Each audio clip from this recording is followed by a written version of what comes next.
एक चेला किसी महात्मा के पास गया, महाराज हम आपका चेला बनना चाहते हैं।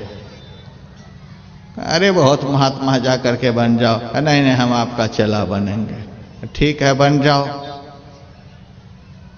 तो बन गया, राम राम जपने के लिए बता दिया।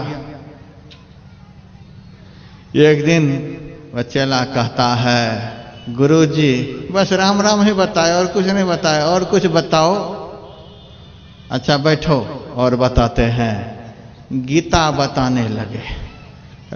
सबसे दुनिया का दुर्लभ और रहस्यमय ग्रंथ गीता है। चलो वह तुमको बतलाते हैं, लेकिन कल से गीता बताएंगे। आज गीता का महात्म बता देते हैं। ठीक है, जो मर्जी सो बताओ। गीता का महात्म बताने लगे। मंत्र गीता का महात्म्य। दोग्धा गोपाल नंदनः मंत्र है कि भगवान श्री कृष्ण गोपाल हैं, दूध दुहने वाले हैं। अर्जुन वत्स है, भगवान श्री कृष्ण दुहने वाले हैं। दोग्धा गोपाल नंदनः पूरा सुना दिया। महात्म सुनने के बाद चेला से पूछा, समझा? राम राम से भी बढ़कर मैंने महात्म बतलाया कि संपूर्ण गीता का सार जो दूध है, भगवान श्री कृष्ण उसके दुहने वाले हैं। बछड़ा अर्जुन है। समझ में आया? हाँ, आपने जो बतलाया समझा, लेकिन एक बात समझ में नहीं आई। कहा क्या? आपने जो कहा दोग्धा गोपाल नंदनः, ये दो गधे कौन थे? दोग्धा का अर्थ उनको दुहने वाला नहीं लगा।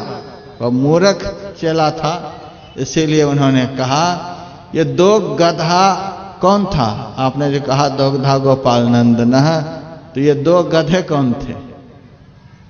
गुरु ने सिर पीट लिया, कैसा मूर्ख है। दोग्धा का अर्थ संस्कृत में दुहने वाला होता है, ये कहता है दो गधे कौन थे? तब गुरुजी ने कहा दो गधे कौन थे बता रहा हूं, एक तू और एक मैं। तुम्हारे जैसे मूर्ख को चेला बनाने वाला गुरु यही गधे हैं। एक तू गधा, एक मैं गधा। तो वही बात है, शिष्य को सही मार्गदर्शन नहीं करे, शिष्य को सही दिशा प्रदान नहीं करे, शिष्य को सही दिशा पर ले जाने के लिए प्रयास नहीं करे, केवल उनके हाथों का गरम गरम फुल्का खाए, आसन बिछवाए, पोटली ढुलवाए, इतना ही संबंध यदि गुरु शिष्य का रहा तो गुरु भी नरक में जाएंगे, चेले भी नरक में जाएंगे। ऐसा नहीं होना चाहिए। गुरु शिष्य अंध बधिर एक लेखा, एक ही सुनाई एक नहीं देखा। हरई शिष्य धन शोक न हरई, सो गुरु घोर नरक मह परई। तो ब्रह्मचारी को एक आसन से 2 घंटे बैठने का अभ्यास होना चाहिए, नहीं तो वह ब्रह्मचारी 20,000 के मोबाइल लेकर के गलियों में घूमता रहेगा। और गलियों में घूमने वाले ब्रह्मचारी को जो जो होना चाहिए समय पर वह सब भी होता रहेगा। समस्त आश्रमों में बढ़कर के संन्यास आश्रम होता है। ये लाल कपड़ा संन्यास आश्रम का है। सन्यासी का आसन 3 घंटे में सिद्ध माना जाता है। सच्चा सन्यासी को एक आसन से 3 घंटे तक बैठने का अभ्यास होना चाहिए। तो सच्चे सद्गुरु किस तरह से युक्ति बतलाते हैं ध्यान करने की। तो गुरु महाराज कहते हैं धरगर मस्तक सीध साध आसन आसीना, बैठ के चखुमुख मौन इष्ट मानस जप ध्याना, प्रेम नेम सो करत करत मन शुद्ध हो। अरे हारे में ही अब आगे को कहो सुनो दे चित्त। 2 बार आया, अब आगे को कहूं, अब आगे को कहूं, अब आगे की बात कहता हूं। सुनो दे चित्त सो, सुनो दे चित्त संहारा। चित्त को संभाल करके इस बात को सुननी चाहिए। दिमाग इधर उधर रहेगा, खास करके माताओं के दिमाग में तो बिहार आने पर लगता है कुछ प्रवेश कर गया है, इसका मन नहीं लगता इन सब चीजों में। पाप रूपी कीड़ा इन माताओं के खोपड़ी में काटता रहता है, इसीलिए बैठ नहीं पाती है। सुनो दे चित्त संहारा, धरगर मस्तक सीध साध आसन आसीना। ध्यान करने के लिए समतल जगह पर बैठिएगा, ऊंची नीची जगह नहीं होनी चाहिए।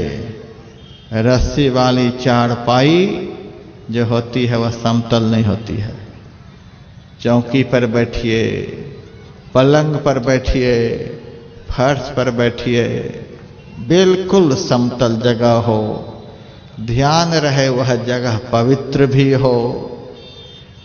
उस पवित्र जगह पर एक आसनी भी बिछा लीजिए। कंबल की आसनी बने तो बहुत अच्छी बात है, नहीं तो कम से कम कुश की आसनी बिछा लीजिए, कुशासन। यह भी नहीं है तो जो आपको उपलब्ध है उसी आसन को बिछा करके बैठिए। लेकिन जिस आसनी पर बैठकर ध्यान कीजिए उस आसनी पर दूसरा कोई काम नहीं कीजिए।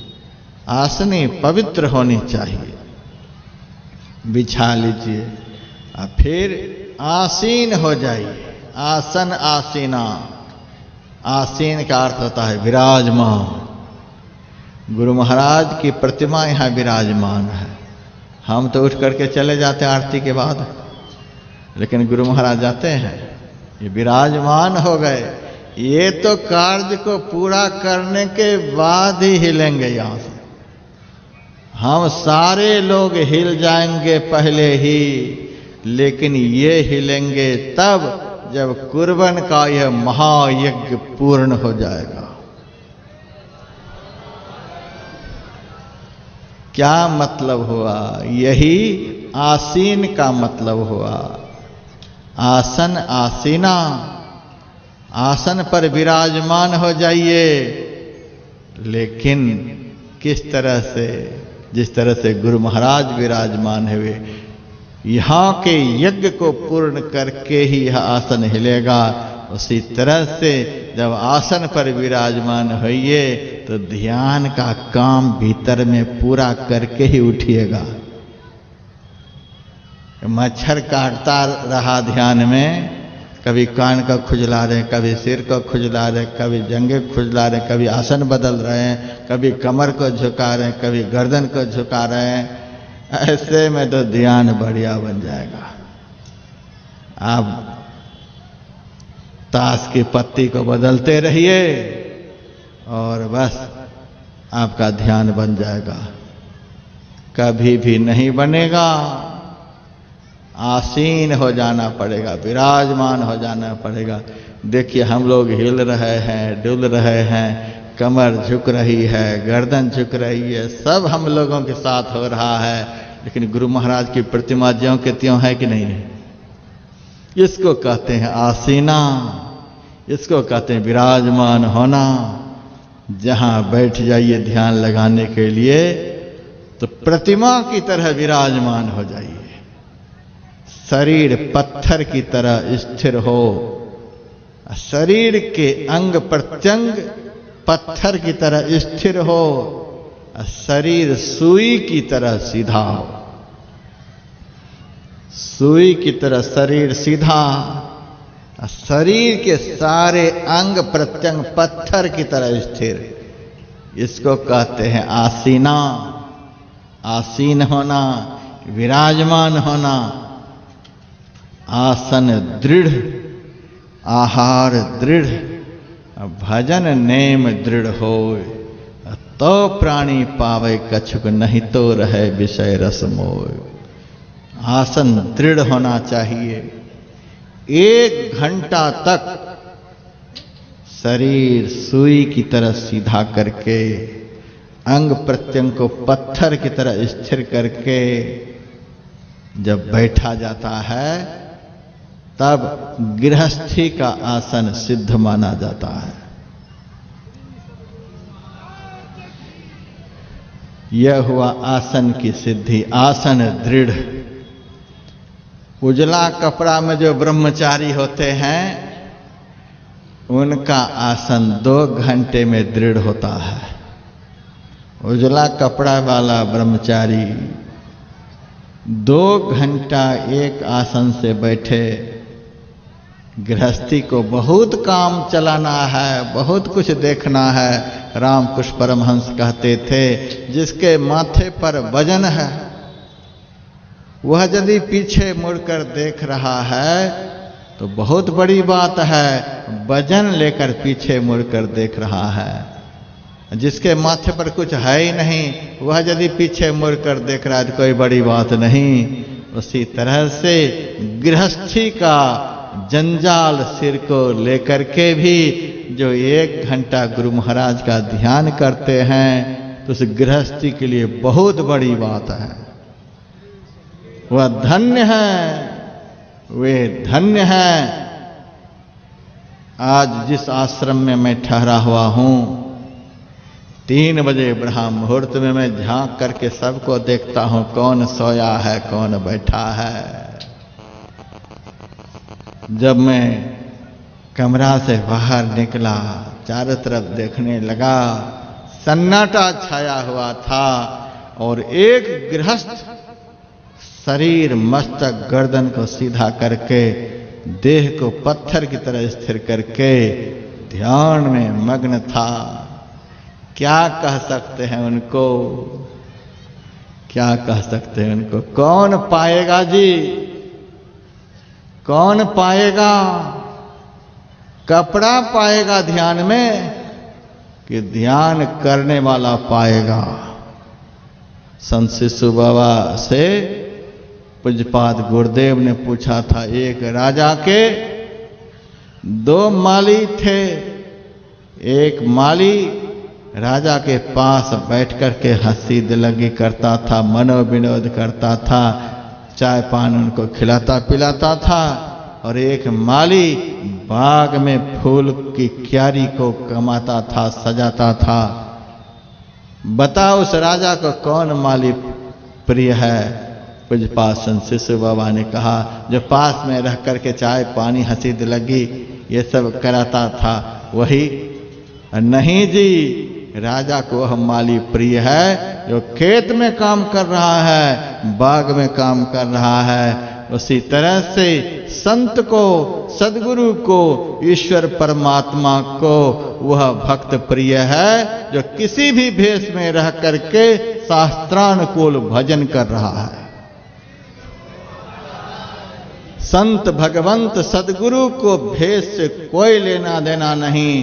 भेष के अनुरूप यदि आचरण हो तो सोना में सुगंध है। बाकी संत भगवंत सदगुरु को भेष से कोई लेना देना नहीं, उनको भजन से लेना देना है। 3 बजे ब्रह्म मुहूर्त में सन्नाटा छाया हुआ था और वहां एक सदगृहस्थ को मैंने ध्यान मग्न, जिस तरह से मग्न होना चाहिए उस तरह से देखा था।